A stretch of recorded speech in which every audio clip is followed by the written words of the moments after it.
my dad came home from work and I was probably about, I don't know, I must have been 10 or 11. And I'd been painting this horrible painting all day of like this dog hunting with a duck, think Eastern North Carolina. And I said, Dad, what do you think? I think it's really good. And he was like, well, Rachel, he said, do you think I could be an artist? And he said, well, I think some people are incredibly talented and some people work really, really hard. And he said, I think you're going to be one of those people that's going to work really, really hard. Rachel Marie Crane Williams believes that story is a pathway into empathy. It is a causeway of understanding and connection to other people. This belief is just one of the amazing perspectives of Rachel's, who is a professor at the University of Iowa in both Gender, Women's, and Sexuality Studies and the School of Art and Art History. If that wasn't interesting enough, she's also an artist, author, comic nerd, and graphic novelist. As a product of the public education system and a seasoned teacher in prisons and juvenile facilities, she believes in the potential of all people to benefit from transformative experiences and access to education.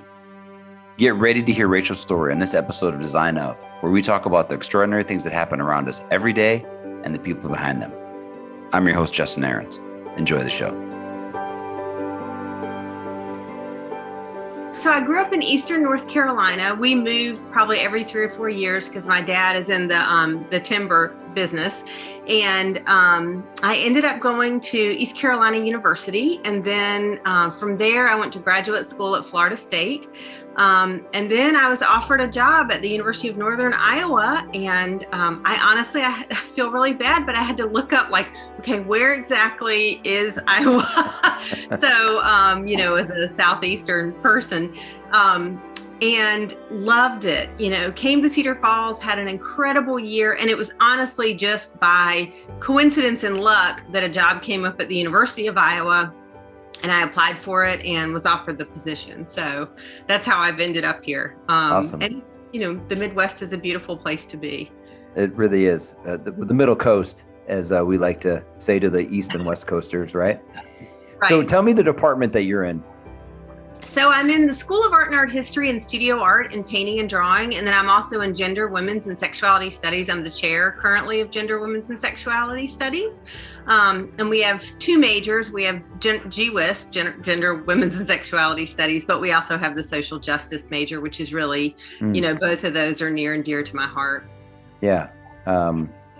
And that will become more obvious to our listeners as we kind of dig into your story more. But if you could, and I know this is somewhat of an unfair question, can you give sort of a general, definition of each one of those areas of concentration and kind of what you touch on and what you talk about?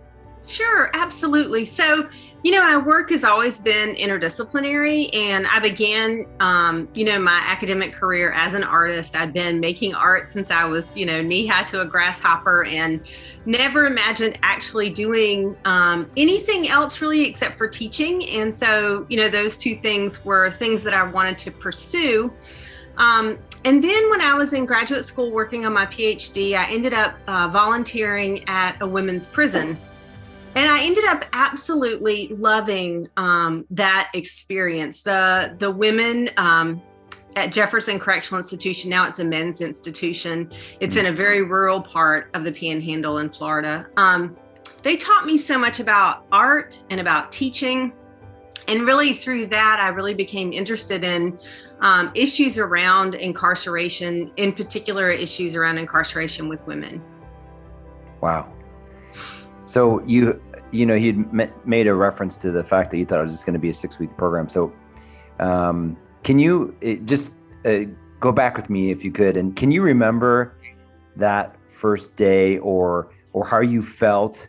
Because I've had an experience where in a men's correctional facility in kind of in the middle of Illinois, I went and did like a Shark Tank there, where they're taught curriculum and they dream about what they're going to do when they get out.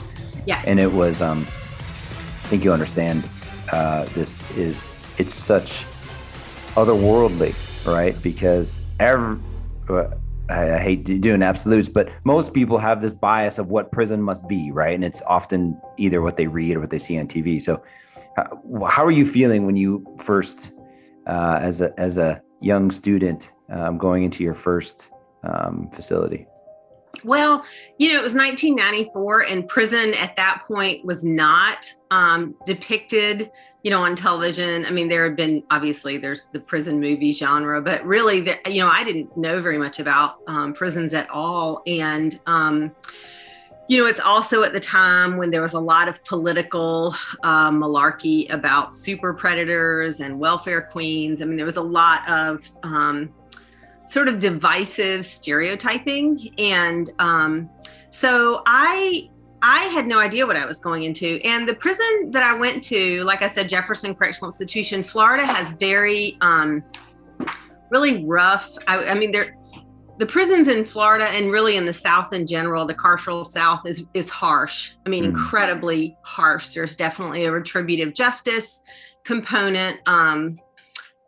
It's just baked in, and they're really based on plantations. That's sort of the initial, pattern that the prisons in the carceral South sort of draw on. So it was a very harsh place, and a very divided, definitely an us against them sort of feeling in terms of like the staff and the folks who are incarcerated. And, that's not to say all the staff were horrible or all the folks who were incarcerated were against them. I mean, there's no way to use a broad brush when you talk about what prison ecosystems look like. But, I drove up. I'm there at the gate. I was 20, I think I was 21, 22. And, the officer who was running things basically ignored me. I mean, it was raining. I had this giant pile of art history books because I'd been teaching drawing at the university and thought, well, I'm going to do it just like that. And that was quite wrong.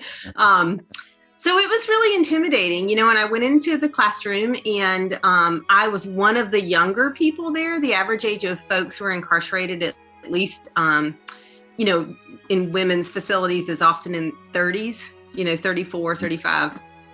And so, it was very humbling. I mean, the women were incredibly kind to me. They were super nice, but I could tell they were very bored and not really buying into it. And so, I just kind of had to step away from, my podium as a teacher, which is not really how I teach, and sort of say to them, okay, I can tell you're not buying what I'm selling. This is going badly. What can I do? What do you want to learn? How do you want to learn? And that was a real humbling moment for me. And they were, again, my students there taught me so much, and really taught me that art matters in a way that's not academic, that it actually, I'd grown up in an academic setting as an artist necessarily. And so, everything I knew about art, I knew through teachers, through formal sort of experiences. And so to realize that people make art for reasons other than that, which sounds really silly, but I thought, wow, this is incredible. Because that wasn't your story or experience, right? So it was. No, yeah. I mean, my experience had been, be an artist, get your work in galleries. That means you're a real painter. That's what making art is all about. And, I recognized very quickly that, making art was truly about finding a freedom, a place to really express yourself, to leave sort of your situation in the moment. I mean, now they call that flow, but it really does provide this very different space of liberation. And, the women in prison said, we want to learn to draw portraits. That's what we want to learn to draw. One, because you can draw a good portrait in prison, you can trade it for things. And at that point, people could still smoke. And, so that was actually a commodity. People would say, will you draw a picture of me to send to my kids? Or will you draw Mickey Mouse and Minnie Mouse? Because my kids love those. And so, the skill of actually being able to do observational drawing was, quite a commodity within that prison. And so, realizing that it was really something that it also, the other thing about it is it really, for the women who took it up quite seriously, it gave them sort of this alternative identity. Suddenly they weren't people in prison, they were artists. And they were recognized as artists not only by the women with whom they were incarcerated, but also by the staff. The staff would say, hey, can you do a portrait of my dog?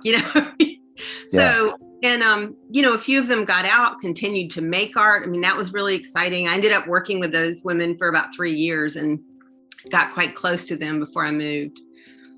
So that also sounds like it gave them that skill set, but also that ability to see themselves even differently, right? Well, and I think a good teacher helps students learn how to teach themselves. And so, and that's what art is all about, is you just do it. You just have to do it. If you want to be a writer, if you want to be an artist, you just have to write. You just have to make art, make music, whatever it is you have to do. You just have to put the time in.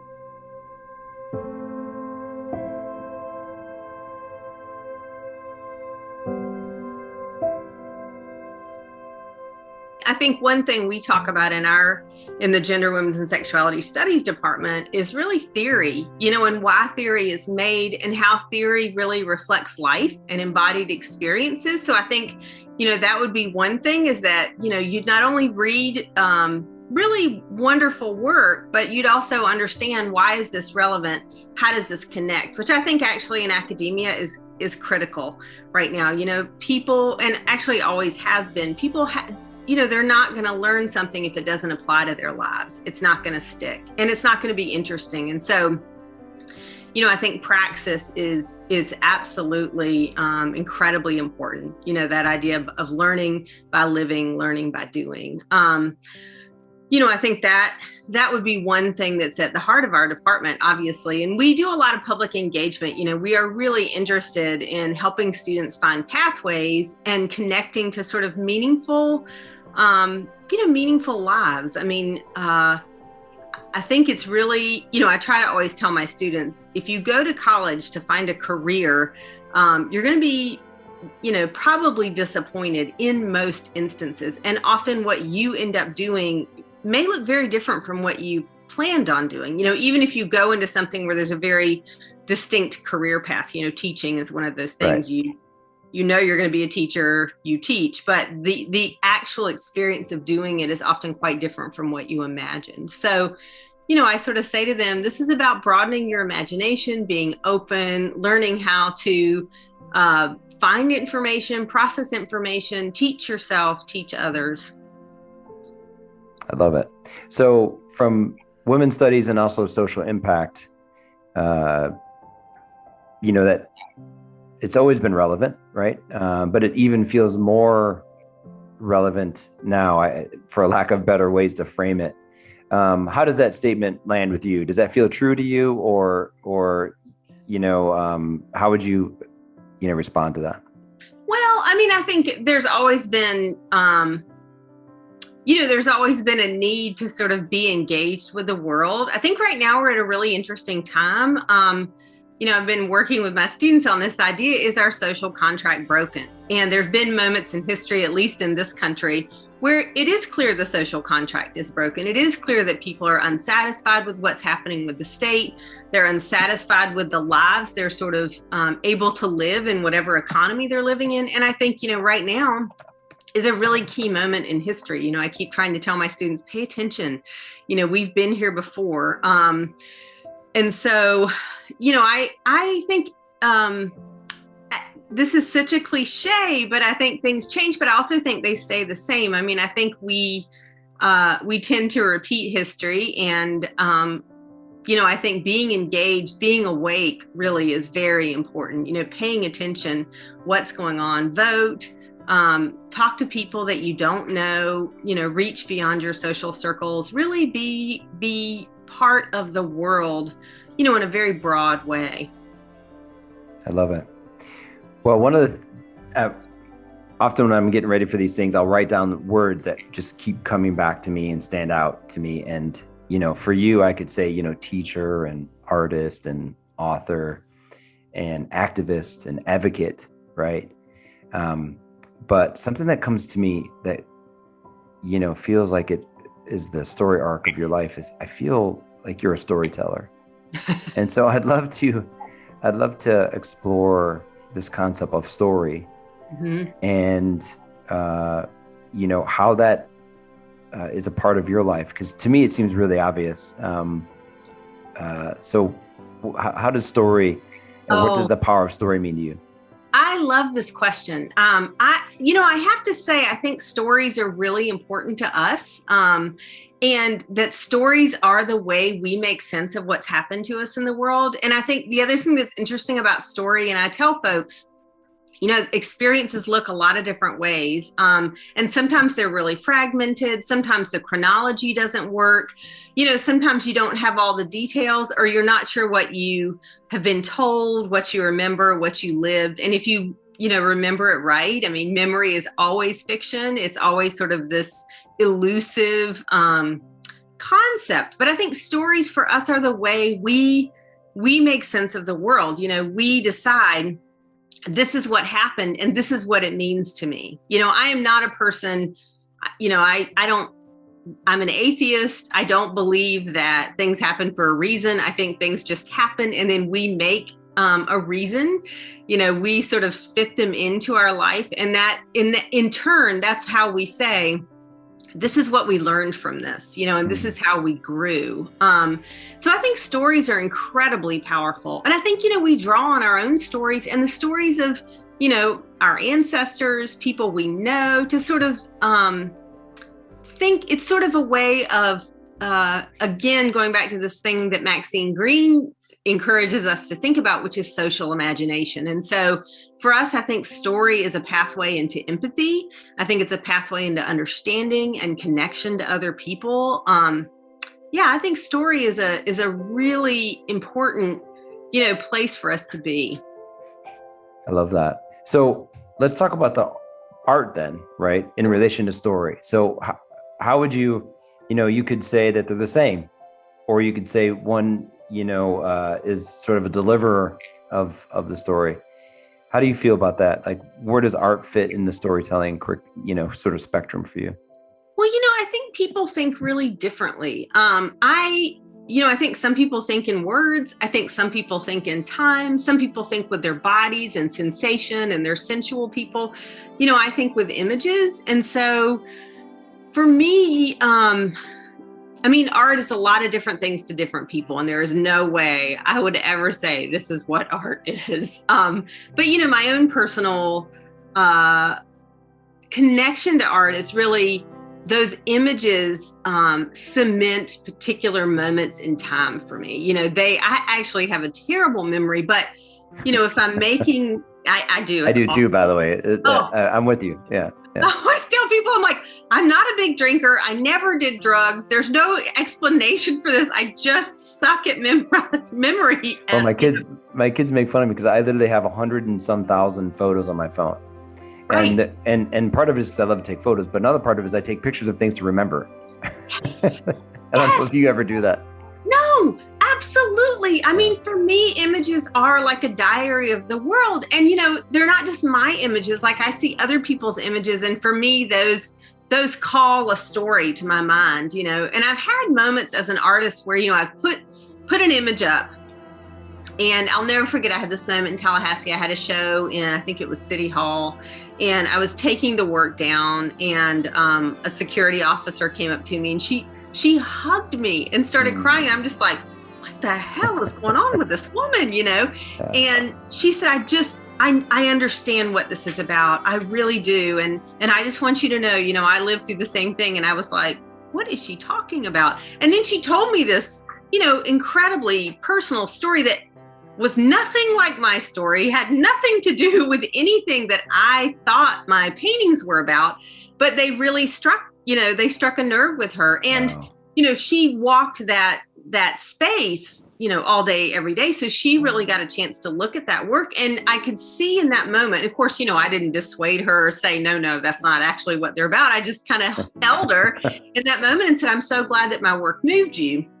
But, in those moments when she was looking at those images, for her, they were making a story, and she was beginning to ask herself, what does this mean? Why is this here? I think it means this because this happened to me. So, I think other people's images can be incredibly, really powerful. I was so lucky this summer. I was at the Chicago Art Institute, and I actually went to see the show about comics. There was a couple things in Chicago this summer, but I ended up finding the work of Bisa Butler and thought, oh my gosh, gosh, this is just striking, and she has this playlist that goes with the images and these beautiful titles and the stories that she was able to conjure in that space, with all of those elements. I thought, this is incredible. This to me is like the zenith of phenomenal art making.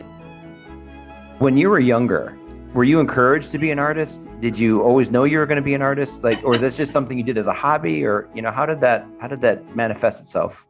Well, I was really lucky. I had loving grandparents. I had two amazing grandmothers and this phenomenal grandfather. And, he was really enigmatic. He sat at the end of the couch, smoked his cigarettes, listened to classical music, gardened, kind of didn't want to be bothered. But, we just... Great image, by the way. I love yes. that. Yeah. Oh, we just worshiped him. And, he had a lot of hobbies. He was a really interesting person. He came back from World War II, really was a Buddhist, which is kind of different for that time period. And, his gardens were incredible. And so he took up painting. He wanted to be an artist. And I think it's kind of interesting. I think back now. And so he had a great aunt, Irene McCullum, who studied I think she studied at Temple. She studied, art in the early 1900s. And I still have some of her paintings. They're very classically trained artists, iconic images. And so, I think he had sort of been around it and thought, this is how to be cultured. And of course, it's the 1950s and 60s. There is this idea that to be a cultured person, you should read certain things, you should do things, know things. So he was really interested in the arts and, sort of in a canonical way. So he built this amazing library of beautiful art books. He and my grandmother took me to, museums. She in particular, she was a teacher. And then when I was 7, he did oil painting, and I have his paintings. They're kind of bad, but I sort of love them, and, I really wanted to paint like that. I just thought this was an amazing thing. And so, this is so inappropriate. So if there's any parents listening, don't do this for your children. I love it. So where we're going. He took me to the art store. He bought me this whole set of oil paints. This Hold on. How old were you? I was like 7. So you're oil painting at 7. Inappropriate, incredibly dangerous, not a good choice. But, he said, you can have black, white, and these 3 primary colors. Here's linseed oil, here's turpentine, here's a canvas and a little easel, and, got me a fishing box that I still have it. I thought, oh, this is amazing.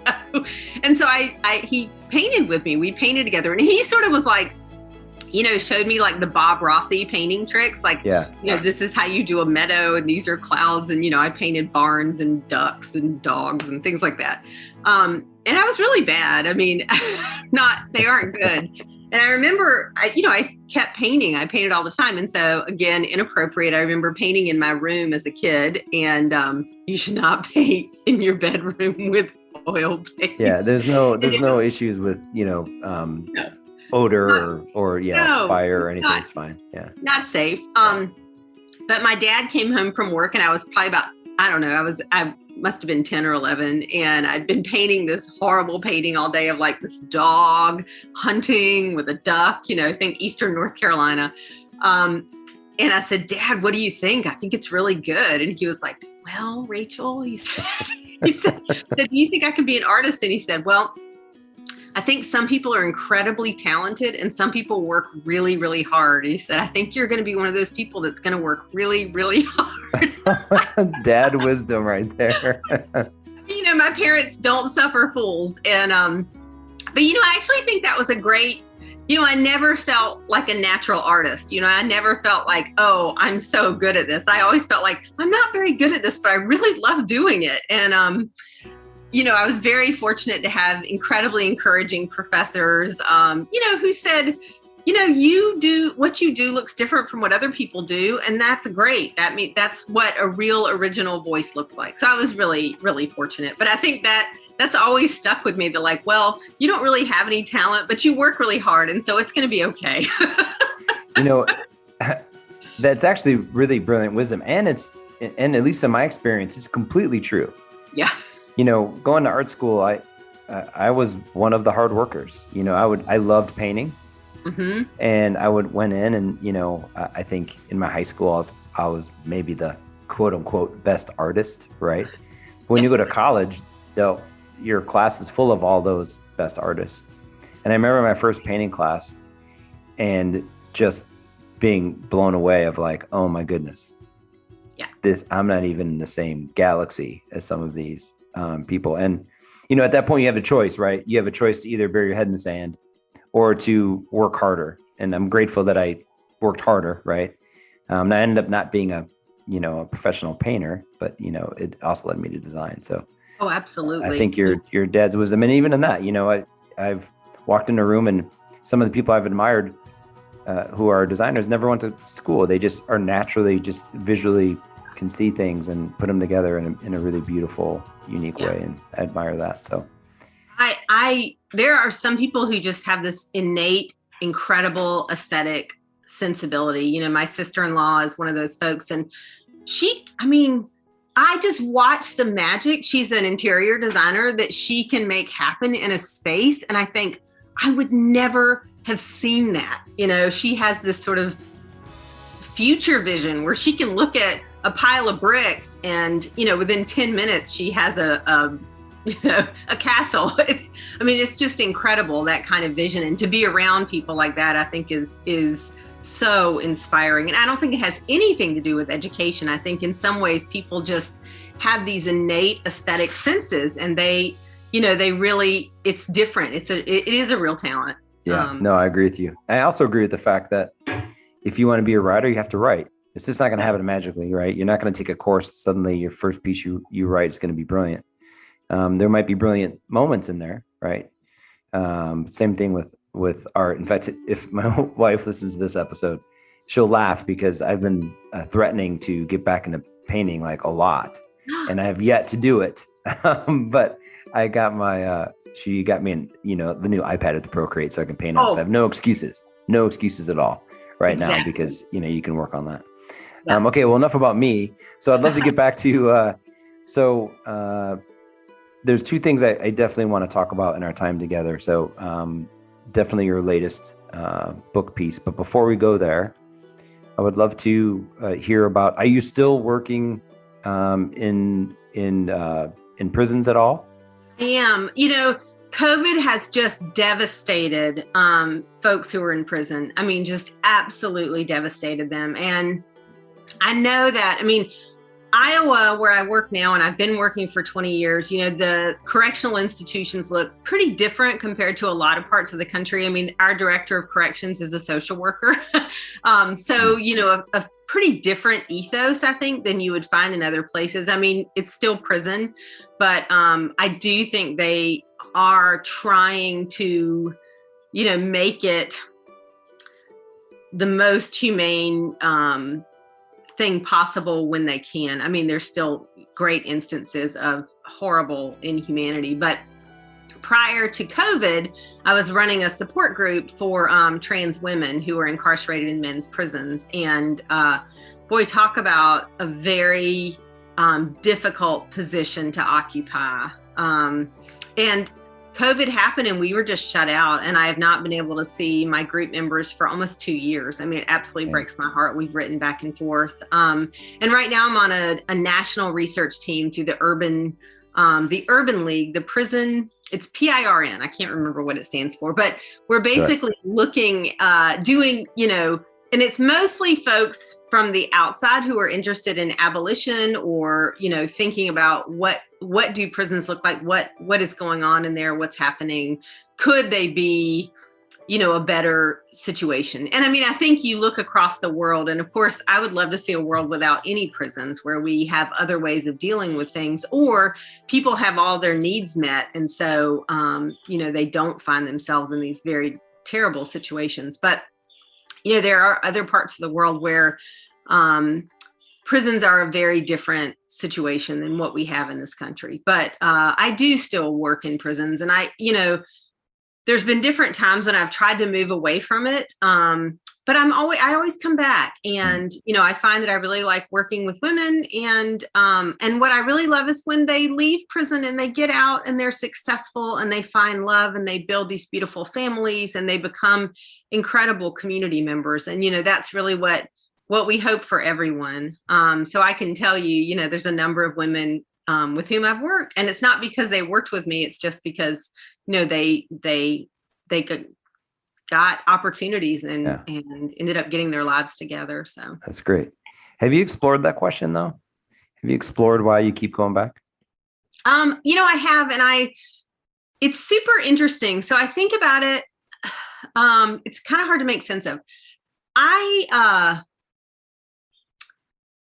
think what happens is that I get sort of saturated in a way, with just like, so the stories, I've heard from folks who are in prison about their lives are devastating, and many of those people have experienced things that no one at all should ever experience, growing up. I mean, whether that's intense poverty, horrible trauma, a lack of access to medical care and substance abuse counseling, so that they've ended up in these just horrendous positions, when you talk about stories.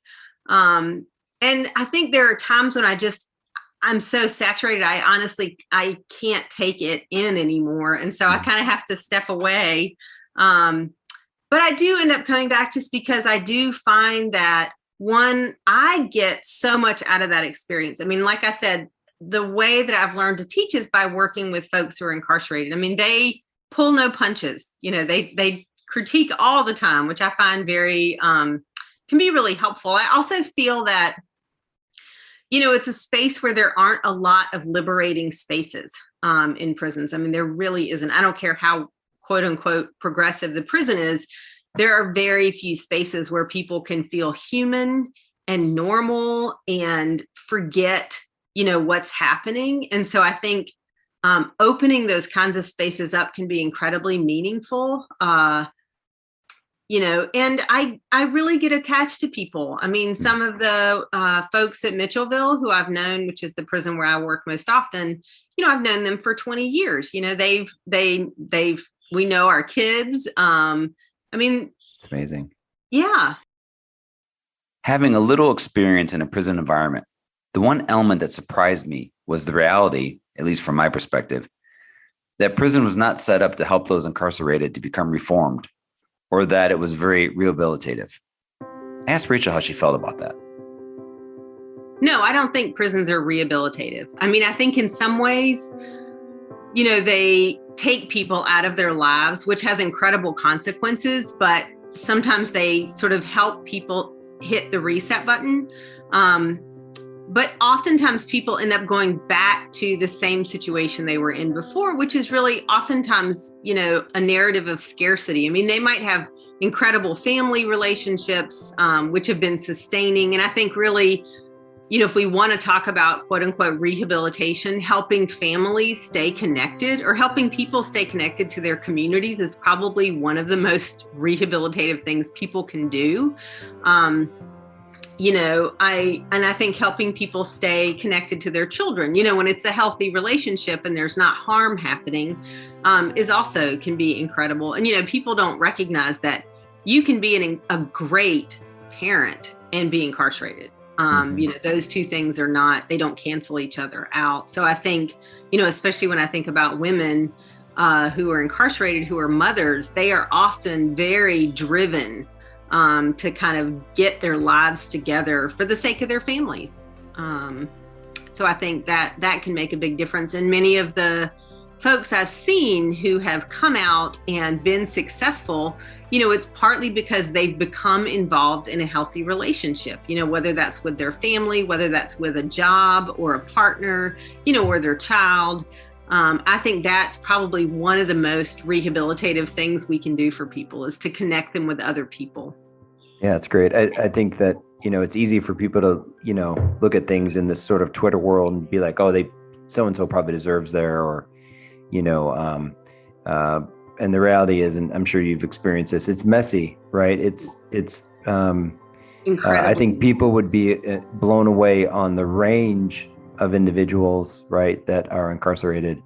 You know, I don't know about you, but, you know, also in the prison I've been to in Dixon, Illinois, you know, what was also really troubling is just the reality of, you know, brown and black people of color there, and hearing their stories, which, you know, seem like there's no way they should be in prison. No. But again, we could do a whole show on that. Yeah. Yeah, our whole justice system is incredibly unfair. And I think, you know, the other thing you have to put on the table is victims. You know, I mean, I worked with the rape victim advocacy program. I sat with many women in emergency rooms late at night, early in the morning, who had been survivors of sexual assault. You know, I've had my own experiences. You have to think about victims too. And I think that is one of the places we really fall down. You know, there are not a lot of options for victims to feel any sense of restoration. You know, and prison does not provide that sense of restoration in many cases. I mean, I think, you know, when you talk about extreme crimes, you know, if someone intensely harms someone, you know, it's really hard to figure out, how do I make sense of this? Is there any way to reclaim, you know, safety or that person? And there's not. And that's a real hard thing to make peace with. Along with her variety of teaching and making, Rachel has been also working on a few books. One of the books came about from a rumor that she was exploring, and I asked her to share about it. Yeah, you know, I was actually working on this other book about Detroit, and I was exploring different rumors, you know, in Black and white communities about altercations between Black and white people. And this, one of the rumors that circulates when there's civil unrest is that a Black mother had been harmed by a white person, usually a white man. And, you know, sort of tracking the origination of that rumor down, I came across the story of Mary Turner. And Mary Turner, her story, you know, she was murdered by a white mob. She was 8 months pregnant in near Valdosta, Georgia, which is the southern part of Georgia. And that's, you know, roughly an hour and a half from where I went to school in Tallahassee. I taught at Bainbridge College in Georgia. I was very, very familiar with that area. And so when I read her story, I was absolutely gutted. And, you know, at the time I was also working as a doula. So, you know, I was helping women who were pregnant in labor. And I could not imagine, you know, what Mary Turner had gone through, but also that people could be so inhumane to other people, you know, could completely obliterate their humanity, you know, and not just one-on-one, but like a crowd of people. And so, you know, as an illustration of lynching, I think that Mary Turner's story, and then the murders of the people that were also killed in that series of sort of violent events, you know, really struck me. There was no, you know, when we talk about victims, no restoration. You know, the people who did it were known. They were never charged with anything. You know, they continued to live their lives. They were very well-known, upstanding, in some cases, well-heeled white men. You know, they were basing their violence on this terrible narrative. And really, it was really about maintaining social control. Really maintaining the hierarchy of whiteness in that area. And so, you know, what was the general, you know, kind of narrative that incited so this wealthy landowner, he and his wife are at home. His reputation for cruelty is so bad that he can't actually find people to work his land. So he has this deal, which is not uncommon at that time, with the justice system, where he basically goes and bails out Black men who've been arrested on petty charges, and they get sort of caught up in this bail structure where they have to work their bail off, and they're basically leased in a way to these white landowners. So he's part of the convict lease system, and has a horrible reputation for cruelness. So what happens is a man who was involved with him, a Black man, shoots through his window one night, and the bullet goes through his wife's chest, through her into him. There's 2 shots, and she's pregnant at the time. He dies. She barely survives. He has brothers. The brothers find out what's happened. They sort of pull together a posse of white men and boys to go and find this person. And what's really interesting, obviously they don't know who did it. So they begin sort of haphazardly targeting Black men who have no affiliation with him or some affiliation with him, who have no reason to have shot him. And so there's this literally a lynching spree that happens. And this is very public, hundreds of people are there. This happens over the course of like a week. And, it's kind of every night there's this awful violence. And so one of the people that they lynch is Hayes Turner. And Mary Turner, his wife, she has 2 small children. She's very, very pregnant at the time, speaks out and says, we know who's doing this. They should be brought to justice. And then they show up and take her the next day. And they basically drive her bastard husband's body, which is still displayed. Part of lynching is the spectacle of lynching, and they murder her in just a horrendous way. I won't share it because it's so awful. I would encourage people to read the book, but I will say that, they not only kill her, but they kill her baby as well in this process. And it happens in this area outside of Valdosta by the Little River. And you can go there now. There's a marker there, and the marker's been vandalized. People have shot at it.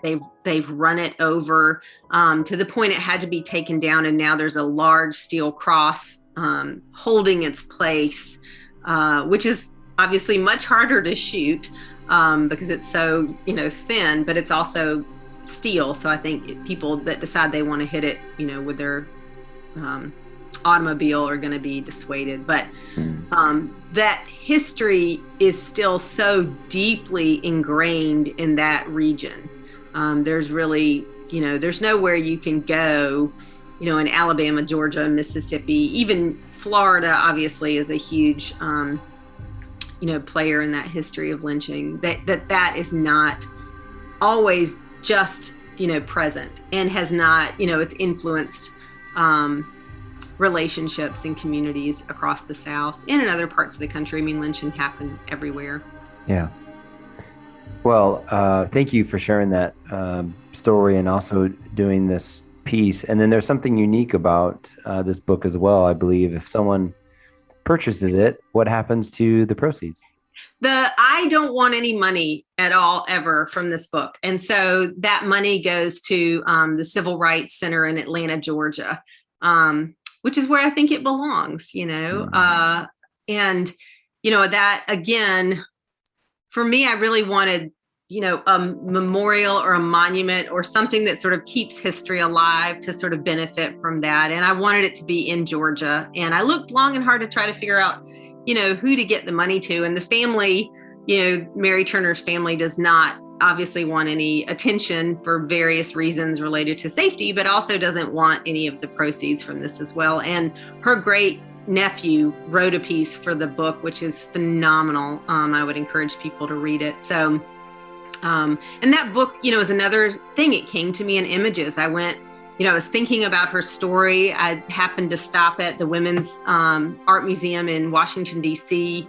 And up in the library, they had this beautiful little exhibit of woodcuts by a woman. She was Czech. And I thought, oh my gosh, it just sort of hit me like a bolt of lightning in that moment, where I just thought the story of Mary Turner has to be, in these stark, this kind of imagery, in linoleum is what I did it in. I wasn't going to do wood because I just didn't know if I could pull it off and do it well. But so that's, again, images came to me really. So from your perspective, as teacher, artist, and again, I'll say storyteller, why do you believe stories like this are so important for us to keep quote unquote alive or share them? What do you think the value of that is? Well, for me, Mary Turner's story, it still resonates. I think about the Say Her Name movement and all of the, women, especially Black women, who have been, killed by state-sanctioned violence. I mean, Mary Turner, the people that participated in those lynchings were connected to law enforcement, law enforcement was not going to do anything to change that or say that. No, public officials, the governor would not take it up. He basically ignored it and said, well, he said some terrible things. And so for me, that story still resonates in, sort of explaining that there is a long history of violence, vigilante violence against Black people in this country, and especially against women who speak out, Black women who speak out, and their gender, being a woman doesn't save you, being a pregnant woman doesn't save you. There is no safety. And so, that was really important to me. So I just I think we have to keep those stories alive. I mean, a lot of people have come to me and said, I grew up around there. I went to school there. I'm from that area. I had no idea that this had happened. And it's in the near, it was in 1918. And that was an interesting year too. I mean, the Spanish flu is happening. We have the boll weevils have eaten the crop in Georgia. So economically, things are really tough. World War I, pretty interesting time in history. So when I talk about the social contract, that was, again, a time when our social contract was really threadbare, and people were asking, what are we doing here? Yeah, that's one of those moments in history where I remember I was talking to, I think it was my dad one time, and we were talking about the Holocaust, and I was asking him, how that impacted him. And it hadn't really, right? And I don't know if this is true or not, but the sort of the impression I got, and again, this could be totally my bias in how I read the situation, was that, he felt that, he didn't have the capacity, or people around him had the capacity to do that.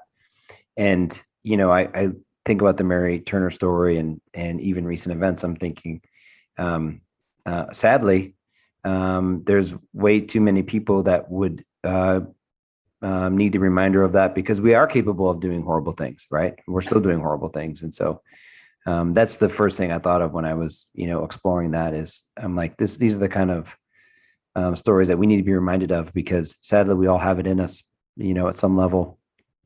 Yeah, and actually it's interesting that you brought that up. There's a wonderful writer, and I'll have to email you his name, but he writes about the Holocaust, and people are like, why would you bring this up? Why would you share these stories? And it's, again, he says, I want this carved on your heart. I never want you to forget what we are capable of. And I think, Mary Turner's story is one of those instances where people say, oh, that would never happen now. I'm like, it's still, these kinds of things are still happening. We live in a country where if you are a Black woman and you're going to have a baby, there is a high chance that it's not going to go great for you, especially at the hospitals. And there's no reason for us in a developed country, with the kind of medical technology we have, for that to make sense. But, and it comes down to health disparities and racism. So, I mean, really, I really appreciate you saying that, because that is key. I think we cannot forget what our country has looked like, what we are capable of living like, and those instances of human brutality. I mean, and people are the worst animals. They really are. And, we can't ever forget that that's possible. We never want to be, in those spaces again. man, I'm so grateful we got to have this conversation. Justin, I really admire what you do. And I think you're an incredible thinker and leader right now, especially, in the field of design and sort of creative thinking. And so it's just such a privilege to be invited to be part of your show today. I really, really appreciate it. Thank you, Rachel, for your exploration of story and to share those explorations through your work. We didn't have time to touch on her love for comics and graphic novels, but check out our website to see all of her work at rachelwilliams.squarespace.com. I would also like to thank Sleeping at Last for providing our show soundtrack, now in its 7th season. For more on Ryan and his music, please go to sleepingatlast.com or search for Sleeping at Last wherever you get your music. To Design Of's audio engineer, Steve Wick, who loves to paint and watch his collection of Bob Ross videos. Well, to be honest, I'm a nature freak. I love to walk through the woods and talk to the animals. Don't tell anybody that. I even talk to trees at times. I hope you enjoyed this episode as much as I did making it. If so, please give us a ranking on iTunes or wherever you listen to your podcasts. Tell others about our show and stay tuned for season 8, coming soon. Please follow us on Twitter at Design of Podcast and check out our site at rule29.com/Design of Podcast. See you next episode.